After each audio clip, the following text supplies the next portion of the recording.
السلام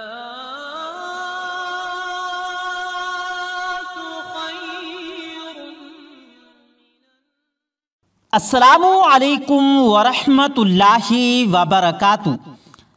پیارے دوستو، نماز ہمارے دین کا سب سے اہم رکن ہے۔ اگر ایسا نہ ہوتا تو دن میں 5 مرتبہ دربار الہی میں حاضر ہونا فرض نہ ہوتا۔ نماز ایک ایسا فرض ہے، اس میں کسی کو رخصت نہیں ہے، البتہ ریلیکسیشن ضرور کی گئی ہے۔ ہاں، اگر کوئی بیمار ہو، سفر میں ہو یا کسی مجبوری کی حالت میں ہو تو اس پوزیشن میں نماز ادا کر سکتا ہے جو اسے شوٹ کرتی ہے، لیکن ایسا ہرگز کوئی شخص نہیں کہ جسے نماز سے رخصت دے دی جائے کہ اس پر نماز فرض نہیں ہے۔ یہی وجہ تھی کہ رسول اکرم صلی اللہ علیہ وسلم اور اصحاب رسول جنگ کے درمیان بھی نماز سے غافل نہیں ہوتے تھے، اور وہ تمام مصائب اور مشکلات میں نماز کے اندر ہی پناہ ڈھونڈا کرتے تھے۔ تو دین کے ایسے اہم اور ممتاز رکن کا مذاق اڑانا کس قدر بڑا اور سنگین جرم ہوگا، کس قدر سخت گناہ ہوگا۔ نبی کریم صلی اللہ علیہ وسلم جب سفر معراج پر آسمانوں پر تشریف لے گئے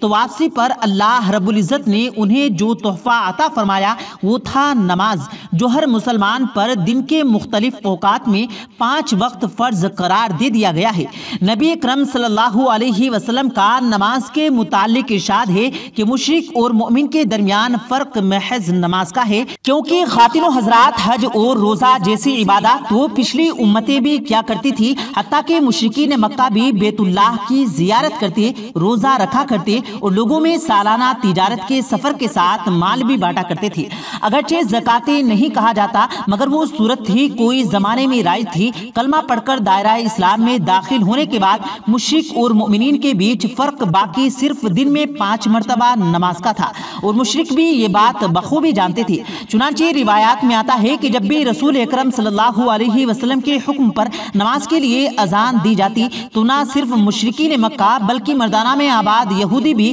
اس کا تمسخر لڑایا کرتے تھے، اس کا مذاق کیا کرتے تھے۔ سورۃ المائدہ کی آیت نمبر 120 کا ترجمہ ہے، اور تم جب نماز کے لیے اذان دو تو وہ اسے ہنسی کھیل بنا دیتے ہیں، یہ اس لیے کہ وہ بالکل بے عقل لوگ ہیں۔ اس آیت کے بارے میں مختلف مفسرین کا قول ہے کہ جب سرکار دو عالم صلی اللہ علیہ وسلم کا معجزانہ نماز کے لیے اذان کا اور مسلمان اٹھتے تو یہودی ہنستے اور تمسخر کرتے، اس پر یہ آیت نازل ہوئی۔ مدینہ طیبہ میں جب مؤذن اذان میں اشہد ان لا الہ الا اللہ اور اشہد ان محمد الرسول اللہ کہتا تو ایک نصرانی یہ کہا کرتا کہ جل جائے جھوٹا۔ ایک رات اس کا خادم آگ لایا اور وہ اس کے گھر کے لوگ سو رہے تھے، آگ سے ایک سرارہ اٹھا اور نصرانی اور اس کے گھر کے تمام لوگ جل کر راکھ ہو گئے۔ تو اس آیت سے یہ معلوم ہوتا ہے کہ دین کی کسی چیز کا مذاق اڑانا سراسر کفر ہے، جیسا کہ اللہ تعالیٰ نے اذان کا مذاق اڑانے والوں کو کافر اور بے عقل قرار دیا۔ مگر افسوس اور بدقسمتی کا مقام یہ ہے کہ جو حرکات مشرکین مکہ کیا کرتے تھے، آج کے دور میں ٹک ٹاک اور دیگر سوشل میڈیا ایپس پر فنی ویڈیوز بنا کر ویڈیو بنانے کے نام سے شاید یہ دین کا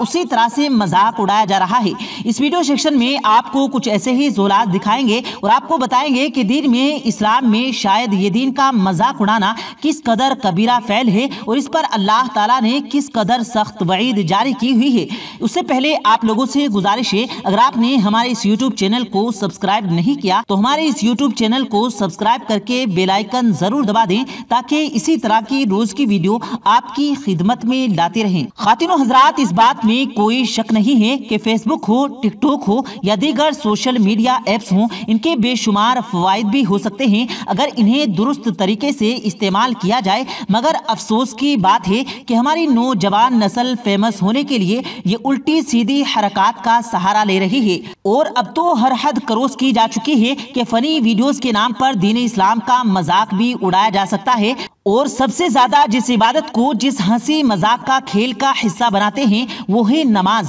ہماری جہالت کا اندازہ لگائیے کہ بچے ہوں، بڑے ہوں، بوڑھے ہوں، حتیٰ کہ شادی شدہ لوگ بھی کیوں نہ ہوں، وہ بھی اس عبادات کا تمسخر اڑاتے ہیں کہ جسے رسول کریم صلی اللہ علیہ وسلم نے اپنی آنکھوں کی ٹھنڈک قرار دیا ہے۔ آج کل کھلے عام فلموں اور ڈراموں میں مزاحیہ ایپ ویڈیوز عام چلتے ہیں۔ دوستوں کی مجالس، دنیاوی تقریروں، ہنسی مذاق کی نشستیں اور باہمی گپ شپ میں مذاق کا نشانہ نماز کو بنایا جاتا ہے، لیکن یاد رکھیں کہ قرآن کریم میں اللہ تعالیٰ نے دین احکامات اور چیزوں کا مذاق اڑانے والوں پر شدید رد عمل کیا ہے۔ سورۃ التوبہ کی ایک آیت کا ترجمہ ہے کہ اے محبوب، اگر تم ان سے پوچھو تو کہیں گے کہ ہم تو یوں ہی ہنسی کھیل میں تھے۔ تم کہو، کیا اللہ اور اس کی آیات اور اس کے رسول سے تم ہنستے ہو؟ بہانے نہ بناؤ، تم کافر ہو چکے ہو مسلمان ہو کر۔ خواتین و حضرات، یہاں پر کوئی مولوی فتویٰ نہیں لگا رہا، بلکہ اللہ تعالیٰ کے الفاظ ہیں کہ جو لوگ دین احکامات کا مذاق اڑاتے ہیں، انہیں تمسخر کا نشانہ بناتے ہیں،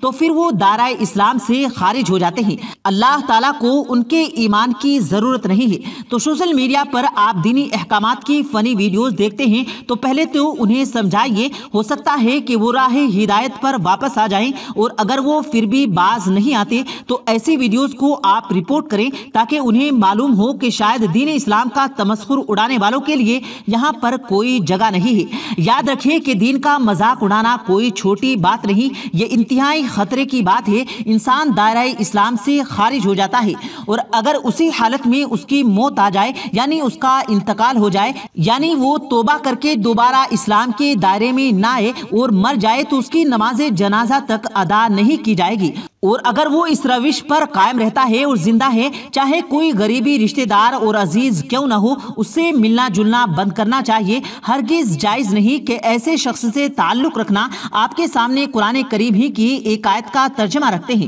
سورۃ الانعام کی آیت نمبر 70 میں اللہ تعالیٰ نے ارشاد فرمایا ہے، اور چھوڑ دو ان کو جنہوں نے اپنا دین ہنسی کھیل بنا لیا ہے اور انہیں دنیا کی زندگی نے فریب دیا۔ یعنی یہ بات کوئی گلی محلے کا مولوی نہیں کہہ رہا، بلکہ خود اللہ رب العزت یہ تاکید کر رہا ہے کہ جو لوگ شاعر دین کا مذاق اڑاتے ہیں، دینی احکامات کا ٹھٹھا کرتے ہیں، وہ ایمان لانے کے باوجود کافر ہیں، اور ان کے ساتھ میل جول نہیں رکھنا چاہیے۔ لیکن اگر وہ آپ کے سمجھانے سے باز آ جائیں تو سورۃ التوبہ کی ایک آیت کا ترجمہ ہے، اگر وہ توبہ کر لیں، ان کی راہ چھوڑ دو، یعنی ان کے راستے میں رکاوٹ نہ بنو، ان سے تعلقات بحال کر لو۔ یہ بات سمجھ لیجئے کہ جو شخص اہل دین، نماز اور احکامات کا مذاق اڑاتا ہے تو اس کے بارے میں یہ سمجھ جائیے گا کہ وہ اللہ اور اس کے رسول کا مذاق اڑا رہا ہے۔ لہٰذا اس شخص کی صحبت اور ہم نشینی جائز نہیں ہے، بلکہ ان خلافات کا انکار کر کے اور اس سے کنارہ کشی اختیار کرنا واجب ہے